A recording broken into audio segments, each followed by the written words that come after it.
Good morning, everybody. It's past the weekend, and I thought I'd start the day off like this.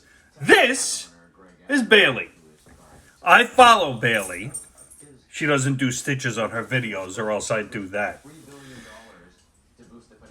Now, before you start up with your grandpa is simping bullshit, let me explain to you why I follow this girl. Okay, I'll preface it by saying she kind of reminds me of my mother. And you have to understand where I'm coming from first to see where I'm going with this. Back in 1964, my mother graduated high school. And she hightailed it out of where she was in upstate New York and moved to New York City. Now, in New York City, as far as I know, Bailey here lives somewhere downtown. Don't know where, don't care. None of my business. I don't care how much money she makes. It makes no difference to me. That being said, she reminds me of my mother in the sense of wherever she's from, she came to New York to find a better life. And that's exactly what my mother did. Now, she's in an apartment downtown somewhere in Manhattan. I don't know where. Don't ask me. I have no idea. But the rent has to be astronomical wherever she is. Because it's Manhattan. And it got me to wondering about my mother.